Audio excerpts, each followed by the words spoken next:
नमस्कार दोस्तों, गौरव शाह बात कर रहा हूं जियोजित फाइनेंशियल सर्विसेज की तरफ से और बाजार इस हफ्ते का ब्यौरा लेकर के आप सभी के सामने उपस्थित हूं। इस सोमवार की सुबह करीबन 10:30 बजे का समय हो रहा है। आगे बढ़ने से पहले मैं आप सभी को हमारी कंपनी जियोजित फाइनेंशियल सर्विसेज और हमारी तरफ से धनतेरस, दिवाली और नववर्ष की बहुत सारी शुभकामनाएं देता हूं और प्रार्थना करते हैं प्रभु से कि आपके सेहत अच्छी रहे और निरंतर आपका निवेश मां लक्ष्मी आपके निवेश में वृद्धि करती रहे। तो अब आते हैं मार्केट के ऊपर। कुछ स्तर अहम बता देता हूं। सेंसेक्स निफ्टी, बैंक निफ्टी, रुपए डॉलर, कच्चे तेल का, और फिर हम चर्चा करेंगे बाजार के रुख के बारे में और आने वाले समय की क्या परिस्थिति हो सकती है। 180 पॉइंट की बढ़त निफ्टी में, 24,360 का स्तर है निफ्टी का। 720 अंकों की बढ़त सेंसेक्स में, 80,120 का स्तर है सेंसेक्स का। 730 अंकों की बढ़त बैंक निफ्टी या निफ्टी बैंक में, 51,510 का स्तर है बैंक निफ्टी या निफ्टी बैंक का। 0.005 पैसे की मजबूती रुपए में डॉलर के सामने, 84.08 का स्तर है रुपए डॉलर का। कच्चा तेल, नाइमेक्स और ब्रेंट, तो ब्रेंट 72.60 के स्तर पर कामकाज चल रहा है डॉलर प्रति बैरल, और नाइमेक्स 68.40 डॉलर प्रति बैरल। पहले रुपए और कच्चे तेल के ऊपर बात कर लेते हैं। तो दोस्तों, पिछले कई हफ्तों से और महीनों से लगातार जो हम चर्चा करते हैं कच्चे तेल के बारे में, ब्रेंट और नाइमेक्स के बारे में, तो वहां पर सिर्फ एक ही केंद्रित स्थान है जहां से संकेत आने पर हम दोनों तरफ के दायरे कच्चे तेल में देखते हैं, और वो है परिस्थिति खाड़ी देशों में, ईरान, इजराइल, हमास वगैरह जो भी हो रहा है। किस प्रकार की परिस्थिति होती है और खबरें किस प्रकार की आती है, उस पर पूर्ण तरीके से निर्भर है कि कच्चा तेल की दशा और दिशा क्या होती है। कम आधार मांग पर, उत्पादन पर, और जो खबरें ओपेक प्लस जो कि कच्चा तेल उत्पादन करते हैं, जो संस्था है ओपेक प्लस, उनके तरफ से कम आपको प्रभाव कच्चे तेल के दामों पर आता हुआ दिखता है। लेकिन अगर कोई ऐसी बड़ी दुर्घटना नहीं हुई और जिस प्रकार से हमने निचले स्तर देखे हैं, कच्चे तेल का भाव पिछले हफ्ते से आज सुबह निचले स्तर पर कामकाज कर रहा है कुछ, तो अनुमान यह है कि यही स्तर रहेंगे और शायद थोड़ा बहुत और नीचे की तरफ का दायरा परिस्थिति खाड़ी में क्या उभर करके आती है उसके ऊपर पूर्ण निर्भर है। अब आते हैं रुपए के ऊपर। 84.80 का स्तर, शायद थोड़ी बहुत मजबूती 84 के आसपास आती हुई दिख सकती है, बशर्ते के डॉलर सप्लाई आरबीआई की तरफ से और बैंक की तरफ से मुद्रा बाजार में आए। कमजोर अगर रुपया पड़ता है तो 84.10, 84.15 ये स्तर है। तो बहुत ही सीमित दायरे में अनुमानित कामकाज रुपए का डॉलर के मुकाबले हो सकता है। तो ये हो गई चर्चा रुपए डॉलर की और कच्चे तेल की। अब आते हैं बहुत ही महत्वपूर्ण विचार पर और बाजार के ऊपर हमारी राय। निरंतर 3-4 हफ्तों से गिरावट, 26,270 के ऊपर के स्तर निफ्टी स्पॉट में, और उसके बाद हमने पिछले हफ्ते करीबन 24,150, 24,200 के आसपास के स्तर देखे। कुल मिलाकर के गिरावट अगर आप देखें प्रतिशत में, मैं अंकों की बात बिल्कुल नहीं करूंगा, मैं प्रतिशत की बात करूंगा, तो करीबन 8 से 10% की गिरावट निफ्टी में, सेंसेक्स में, और थोड़ी बहुत इधर उधर के आंकड़े बैंक निफ्टी में देखे और कुछ क्षेत्र के आधार पर जो सूचकांक है वहां पर देखे। दोस्तों, ये निरंतर बिकवाली जो विदेशी संस्थागत निवेशकों की तरफ से हुई है, जिसका आंकड़ा मेरे ख्याल से, बिकवाली का आंकड़ा विदेशी संस्थागत निवेशकों की तरफ से एक नया शिखर इन्होंने बनाया, करीबन 80,000 करोड़ के पार का मेरे ख्याल से आंकड़ा बन चुका है। ये जो पहले की बिकवाली करी थी विदेशी संस्थागत निवेशक कोविड के समय पर, उससे कई मात्रा में बढ़ा है। कोविड में हमें सबको पता है क्या परिस्थिति हुई थी, हम कहां थे और कहां पर जाकर के ठहरे और फिर क्या हुआ। लेकिन इस बारी जो बिकवाली हुई है, जिसने एक नया सर्वोच्चम शिखर बनाया है बिकवाली का विदेशी संस्थागत निवेशक, वहां पर हमने केवल और केवल मात्र 8 से 10% की गिरावट देखी है। कहने का तात्पर्य यह है कि जो स्थानीय संस्थागत निवेशक है, उन्होंने बहुत बड़ा सहारा बाजार को दिया है, जिसके कारण हम गिरे लेकिन बहुत कम गिरे।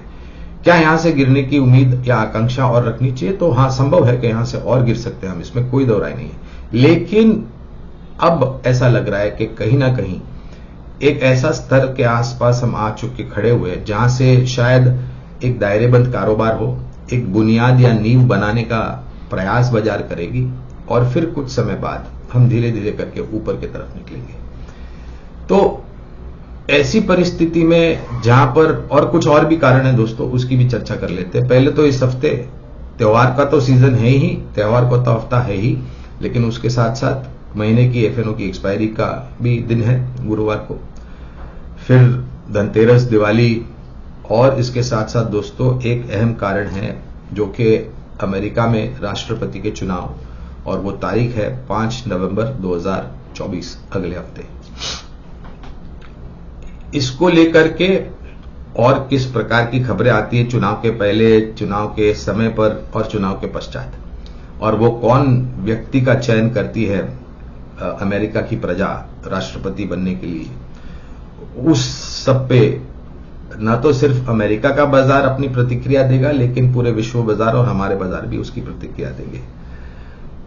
तो शायद उठापटक, वोलेटिलिटी जिसे हम कहते हैं, वो थोड़ी बहुत ज्यादा हो सकती है। एक तो एफएनओ एक्सपायरी और फिर ये परिस्थिति अगले हफ्ते। इस दरमियान में हमने दोस्तों दूसरी तिमाही के नतीजे भी आते हुए देखे। कुछ पहलुओं पर निराशा हमें हाथ लगी है और कुछ क्षेत्र के आधार पर, कंपनी के आधार पर अनुमान से बेहतर नतीजे। ये पूरा विश्लेषण इस हफ्ते शायद ऐसा हो सकता है कि हमारा इम्तिहान, हमारी परीक्षा की घड़ी हो सकती है, और इस प्रकार के माहौल में अनिवार्य है कि हमारा अनुमान भी हम नीचे की तरफ रखें और हमारी उम्मीदों को भी हमें हमारे नियंत्रण में रखना चाहिए। हम ये भी जानते हैं दोस्तों कि जब भी बाजार ने इस प्रकार का करेक्शन दिया है इतिहास में, जब भी, और गिरावट हमेशा तीव्र होती है दोस्तों, ऊपर जाने के लिए बहुत समय लगता है लेकिन नीचे आने के लिए समय बिल्कुल नहीं लगता है हमारे शेयर बाजार। तो एक प्रयास होगा बाजार की तरफ से एक नींव बनाने का, एक बुनियाद बनाने का, और जब कभी भी, और हमें ऐसा लग रहा है दोस्तों कि इस करेक्शन के बाद शायद हम उस स्तर के बहुत करीब पहुंच चुके हैं जहां पर बाजार एक दायरे बंद में कारोबार करेगा। अक्सर हमारा प्रयास होता है कि हम आपको दो दायरे नीचे की तरफ, दो स्तर नीचे की तरफ और दो स्तर ऊपर की तरफ बताएं, जहां पर हमारा एक अनुमानित आकलन है कि बाजार कामकाज करेगा और एक प्रयास करेगा नीचे से उभरने का। तो नीचे की तरफ निफ्टी स्पॉट में 23,800, 24,000, और ऊपर की तरफ जहां पर फिलहाल हम कामकाज कर रहे हैं 24,300 और 24,500 के आसपास। ये है स्तर जो हमें अनुमान है कि ये दरमियान, ये दायरा रहेगा। अगर हम 24,500 की तरफ चले गए और उसको पार कर दिया और बाजार ने उसके पार जाकर के बंद दिया, तो शायद थोड़ा बहुत और ऊपरी तरफ का दायरा बढ़ सकता है। लेकिन यह भी ध्यान में रखना चाहिए कि विदेशी संस्थागत निवेशकों की बिकवाली अभी खत्म नहीं हुई है। शायद बड़ी मात्रा में जो बिकवाली थी वो हो चुकी है, शायद थोड़ी बहुत और बिकवाली आ सकती है जैसे जैसे बाजार थोड़ा बहुत उभरेगा। और आज हमने शुरुआत अच्छी की, फिर नीचे गए और फिर से ऊपर की तरफ बढ़े, तो फिलहाल सर्वोच्चम स्तर के आसपास, दिन का जो सर्वोच्चम स्तर है उसके आसपास कामकाज। तो हो सकता है विदेशी संस्थागत निवेशकों की बिकवाली फिर से थोड़ी बहुत आ सकती है एफएनओ के कारण, और इंडिया विक्स में भी आपने देखा है कि किस प्रकार का ऊपर की तरफ का दायरा। तो ये पूरे जो संकेत है दोस्तों, अपने अनुमान को और उम्मीदों को थोड़ा सीमित दायरे में रखें तो वो अनिवार्य होगा। खाड़ी देशों में से जो होगा वो उसकी भी प्रतिक्रिया हम देंगे। दूसरी तिमाही के नतीजे मेरे ख्याल से और 1.5 या 2 हफ्ता बाकी है, और फिर निर्णायक तरीके से दूसरी तिमाही नतीजों पे पर्दा गिर जाएगा, और फिर हम आकलन और विश्लेषण करेंगे कि दूसरी तिमाही के नतीजे कॉर्पोरेट जगत के कैसे रहे। और उम्मीद करते हैं कि जो बाकी का 1.5-2 हफ्ता है नतीजों का, वहां पर थोड़ा रंग रुझान जो है वो थोड़ा बेहतर आए, ताकि हमें थोड़े बहुत उम्मीद और आसार बांधने और बनाने का अवसर और समय मिले। हर बार हम कहते हैं दोस्तों कि बाजार में गिरावट आती है तो एक मौका होता है लंबी अवधि के लिए सक्षम मजबूत कंपनियों में निवेश करके अपने निवेश के ऊपर एक निर्णायक तरीके से पूंजी वृद्धि जो होती है उसका एक समय होता है। छोटी मध्यम अवधि के लिए तो मैं सक्षम नहीं हूं किसी प्रकार की टिप्पणी करने के लिए, लेकिन मैं बिल्कुल एक चीज मैंने देखी है बाजार में, जहां तक मेरा अनुभव रहा है, जब कभी भी बाजार में इस प्रकार का लंबे दायरे तक दायरेबंद कारोबार किया है, नींव और बुनियाद बनाने का प्रयास किया है, और उसके बाद जब धीरे धीरे करके बाजार ऊपर की तरफ उभरने का प्रयास करता है तो फिर एक नया सर्वोच्चम शिखर बनता है। तो मैं उसी अनुभव को सामने रखते हुए इतना बिल्कुल कह सकता हूं कि ठीक है, करेक्शन आया है, लेकिन हमने सेंसेक्स और निफ्टी का स्तर जो दिखा था वो भी ध्यान में रखना चाहिए, और प्रतिशत के हिसाब से देखिए, आंकड़ों के हिसाब से मत देखिए, तब जाकर के आपको थोड़ी बहुत सहानुभूति और तसल्ली होगी कि नहीं, हम गिरे हैं लेकिन इतना नहीं गिरे हैं। और हम ये भी राय देते हैं कि ऐसे ही माहौल होते हैं जहां पर आपको एक पोर्टफोलियो खड़ा करने का मौका मिलता है, और दो विकल्प आपके सामने हर वक्त लेके आते हैं जब भी हम आपसे जुड़ते हैं। आज भी दो विकल्प लेकर के आए हैं। एक कंपनी एफएमसीजी क्षेत्र की, हालांकि क्षेत्र ने, एफएमसीजी ने नतीजे इतने अच्छे नहीं दिए, लेकिन एक कंपनी जो कि हमें लग रहा है कि अच्छा कर सकती है आने वाले भविष्य में, वो आईटीसी।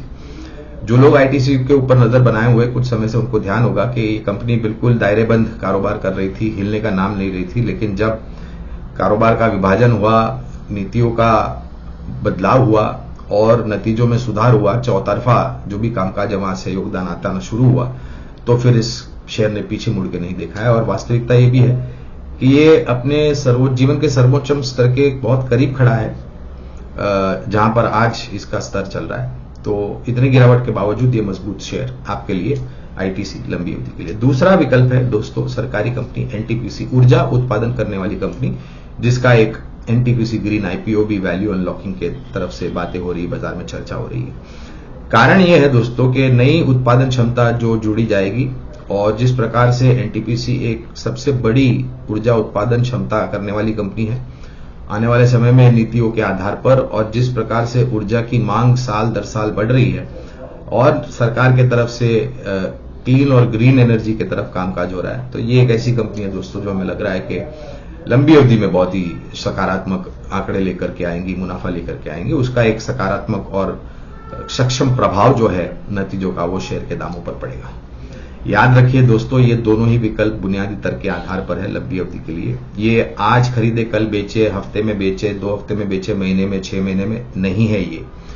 इसके लिए आपके पास समय सीमा 12, 16, 18 महीने या उससे ज्यादा हो। जितना लंबी अवधि उतना ज्यादा अनिवार्य होगा, ताकि आप अपने निवेश के पश्चात एक अच्छा मुनाफा कमा सकें। जल्दबाजी न करें दोस्तों, अनुशासन से आपको कामकाज लेना चाहिए। शुरुआत कीजिए धीरे धीरे और फिर इसमें जोड़ते जाएं। और जहां तक सवाल है शेयर बाजार में और लंबी अवधि के निवेशकों का, तो एक बात हमने पहले भी की थे और आज फिर से उसको दोहराऊंगा कि अगर आप में 10, 15, 20% उठापटक या फिर मार्केट करेक्शन देखने की क्षमता नहीं है, तो शायद आपको थोड़ा बहुत आत्मचिंतन करना चाहिए कि क्या आपको शेयर बाजार में निवेश करना है या नहीं करना है। क्यों? क्योंकि शेयर बाजार सभी जोखिमों के अधीन है, लेकिन ये एक ऐसा एसेट क्लास है जिस निवेशक ने सक्षम और मजबूत कंपनियों में लंबी अवधि के लिए निवेश किया है, तो बहुत ही सकारात्मक सा मुनाफा कमा के भी दिया है। इसी वाणी के साथ मैं मेरी बात को अब विराम देता हूं। फिर से आप लोगों को त्योहारों की बहुत बहुत शुभकामनाएं, धनतेरस, दिवाली, नववर्ष की, और अपनी सेहत का ध्यान रखिए। बहुत बहुत धन्यवाद।